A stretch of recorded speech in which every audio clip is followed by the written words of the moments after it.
안녕하세요. 연애세의 심리상담사 이재원입니다. 나르는 도대체 왜 저렇게 생겨먹었을까? 하도 돌연변이 같은 짓만 해대니 싫지만 그 속에 뭐가 들었는지 궁금하잖아요. 나르를 한 문장으로 요약하면 열등감에 조종당하는 숙주다.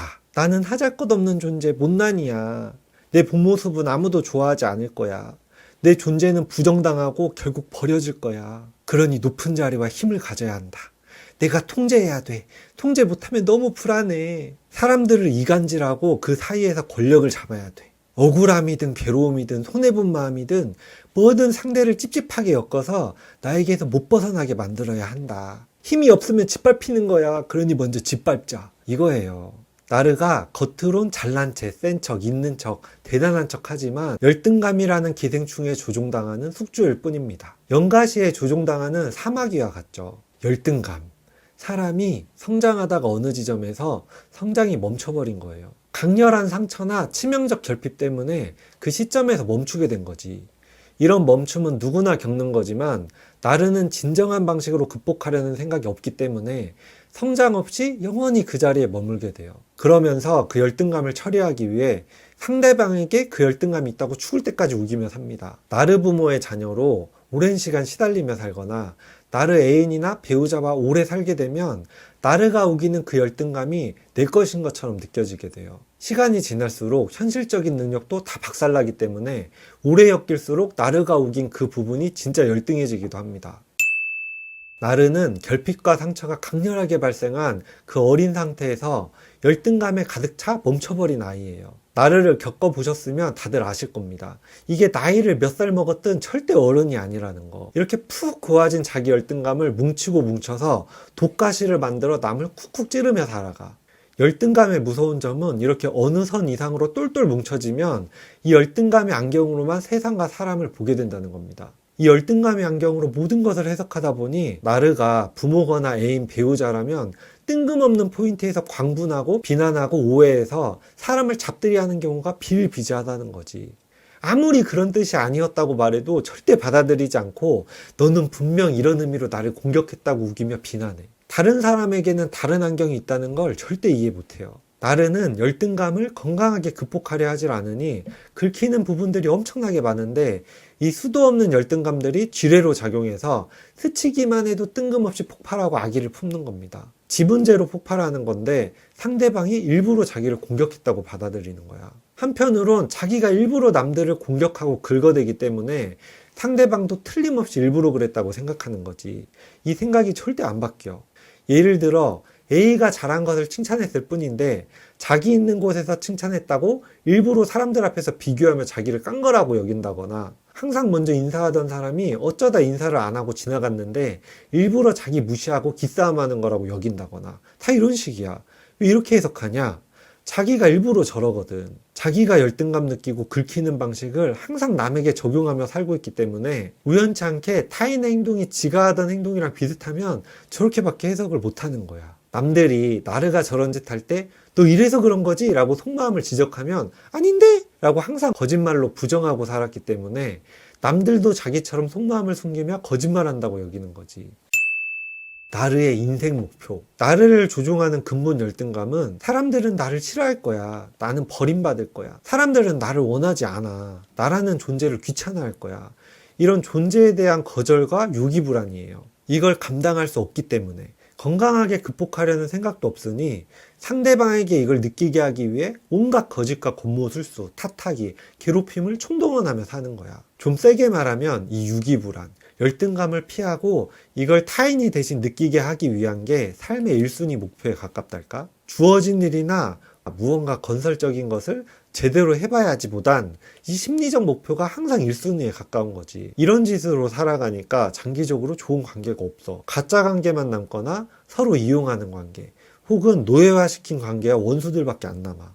그러니 유기불안은 더 심해지지.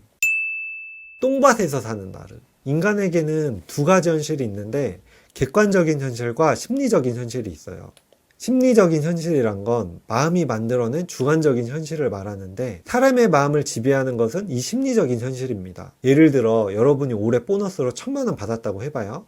다른 연도에는 준 적이 없었는데 그럼 기분 좋죠. 근데 알고 보니 우리 부서 빼고 다른 부서들은 1억씩 줬대. 대부분의 사람들이 이걸 알면 바로 기분이 나빠지겠죠. 어차피 1,000만 원 생긴 객관적 현실은 변한 게 없는데 주관적으로 가지는 심리가 내 현실이 되는 겁니다. 옛날엔 컴퓨터에 지뢰찾기란 게임이 기본으로 깔려 있었는데 거기 난이도를 높이면 지뢰가 엄청 많이 깔리거든요. 나르의 마음엔 열등감이 무수한 지뢰처럼 깔려있기 때문에 나르는 항상 열등감이 자극받는 심리적 현실에 살아요. 실제 현실보다 나르는 자기 심리적 현실에 특히 강력하게 지배받아요. 열등감, 양육강식, 유기불안, 버려지지 않으려면 내가 통제해야 돼 이런 건데 이렇게 주관적 현실에 깊게 빠진 사람일수록 말이 안 통해. 객관적인 현실은 부정해버리기 때문에 논리가 아예 안 통하고 안 변하죠. 나르의 똥 묻은 거울. 나르와 오래 엮일수록 왜 건강하던 내가 자꾸 못나고 이상한 인간처럼 여겨질까? 나르는 끈질기게 똥 묻은 자기 거울로 희생자를 비추면서 너한테 똥 묻었다고 스토커처럼 따라다니며 우기는 거야. 나르 지가 왜곡되고 똥 묻은 거울이면서 그 거울로 희생자를 비추곤 너한테 똥 묻었다고 인정하라고 인정 안 하면 엄청나게 괴롭히면서 계속 인정하라고 스토커 마냥 쫓아다닙니다. 게다가 희생자가 다른 정상적인 거울을 보고 올까봐 다른 사람들을 못 만나게 고립시키고 사회를 이간질하고 자기 똥 묻은 거울만 하루 종일 비추면서 너 똥 묻었다고 우겨. 네 거울이 똥 묻은 거지 나한테 묻은 게 아니잖아 라고 반박하면 끝없이 괴롭혀. 둘 사이에 자녀가 있으면 자녀까지 괴롭히면서 인질 삼고 인정하라고 고문해. 이러니 정상적이었던 사람도 나르와 수십 년 같이 살면 바보 됩니다. 가둬두고 똥 묻은 거울만 수십 년 비추면서 너 똥 묻었다고 해버리니 세뇌되는 거죠. 아니라고 하면 또 고문하니까. 그냥 그래 내가 똥 묻었다. 자포자기 해버리는 거야. 나르가 너는 어쩌고 저쩌고 하는 말은 일절 들을 필요가 없어요. 자기 거울에 묻은 열등감이란 똥을 닦을 생각을 안 하고 애초에 묻었다는 것조차 부정하면서 그 거울로 자꾸 남을 비추면서 너에게 묻었다고 우기는 게 나르의 인생 목표, 삶 자체야. 지가 옷에 똥 싸고 한 달째 안 씻어서 똥구릉내 풀풀 풍기면서 자꾸 옆 사람에게 냄새난다고 우기는 망상 수준이지. 열등감 킹 나르. 열등감은 주관적으로 자신이 자기를 어떻게 평가하는가를 통해 만들어지는데 나르는 무의식적으로 자기가 존재 의미가 별로 없다고 느껴. 어린 왕자와 여우의 관계처럼 관계와 인연 속에서만 서로가 대체 불가의 존재가 되는 거죠. 인간을 자기 욕구를 채우기 위해 이용하는 도구로 보는 관점으로는 아무리 한 개인이 능력이 있어도 대체 가능한 톱니바퀴에 불과하다고. 나르는 인간을 자기 욕구를 채우기 위한 도구로 여기기 때문에 타인들도 자신을 도구로 여기겠다고 짐작해. 그래서 자기 존재 자체로는 하등 의미가 없다고 여길 수밖에 없어. 이것에 대한 무의식적 의식적 방어로 자기를 엄청나게 쓸만하고 능력 있고 대단한 존재처럼 포장하고 남은 까내리는 거야. 스스로 성장할 수는 없으니 성장하는 타인을 끝없이 까내리는 방법만 쓰는 거지. 차라리 내가 그냥 이 정도 수준의 인간이구나를 그대로 인정하면 편한데 죽어도 못하죠. 비교왕 나르. 나르는 비교 우위를 통해서만 짧은 도파민을 느껴. 그냥 나는 나대로 행복하다 이게 안 돼요. 남보다 잘났다고 느껴야 잠깐 우월감과 도파민이 도는 거지. 그래서 남이 자기보다 잘났거나 남이 성공하면 바로 비교 심리가 들며 자기는 불행해져. 그러니 상대 노력이나 재능이나 이것저것 다 까내리면서 상대 흠을 잡아. 마인드 자체가 비교 우위만 생각하기 때문에 역설적으로 끝없이 열등감이 자극되는 거죠. 우월감과 열등감은 동전의 양면이기 때문에 자주 우월한 척하는 인간은 반드시 열등감이 심한 인간이에요. 항상 승리자와 패배자 관점으로 세상을 보기 때문에 내가 승리자가 아니면 패배자가 된다고 생각해요. 그래서 자기 성장보다도 상대방을 패배자로 만들기 위해 최선을 다해. 성숙이라는 관점은 없기 때문에 부부싸움이든 애인과 싸우든 인정이나 사과 이런 걸 안 해요. 해도 나중에 말 바꾸고. 그런 걸 인정하는 게 성숙이나 성장인데 나르는 그냥 패배라고 생각하거든. 안 바뀌어 나르. 우리가 내 안에 무언가를 해결하려면 첫 번째가 내 안에 그게 있구나.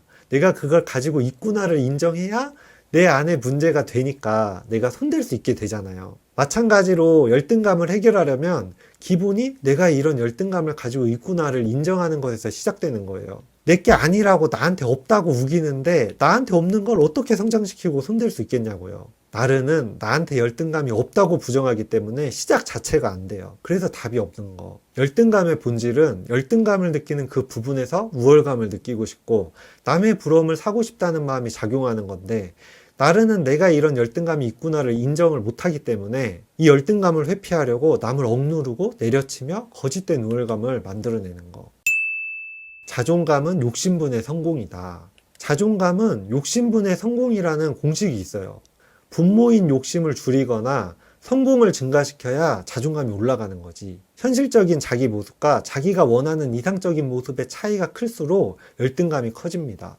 이 공식으로 생각해보면 나르의 열등감이 얼마나 크고 자존감은 또 얼마나 바닥을 치는지 짐작해볼 수 있죠. 그 격차를 회피하려고 온갖 이상한 짓을 다 하는 겁니다. 나르의 이 열등감 이면엔 강렬한 욕심이 숨겨져 있는데 본질적으로 사랑에 굶주린 아이가 주도권과 인기를 탐내는 거예요.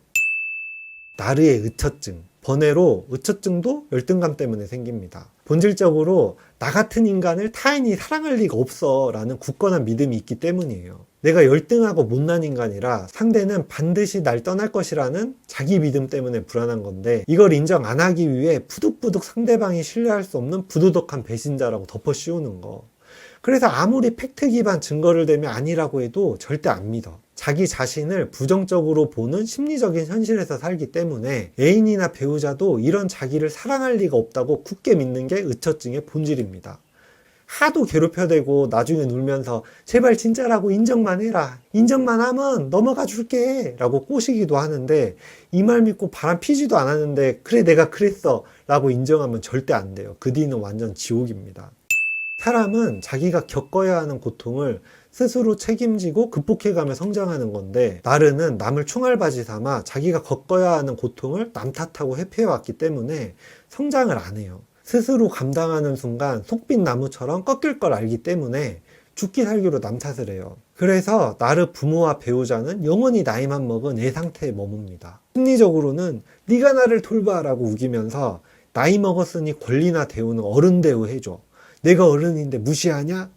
이렇게 의무는 피하며 좋은 쪽만 취하는 얍삽한 인간이 되는 거죠. 결국 나르는 어른 몸을 하고 있지만 실제로는 열등감에 사로잡힌, 열등감으로 똘똘 뭉쳐 만든 독침으로 남을 콕콕 찌르는 악에 바친 아이에게 조종당하며 사는 숙주예요. 속마음이 열등감에 가득 찬 악에 바친 아이이기 때문에 이치에 맞지가 않고 논리적이지 않으며 충동적이고 예측이 안 되는 겁니다. 오늘 이야기가 여러분들께 도움이 되셨으면 합니다.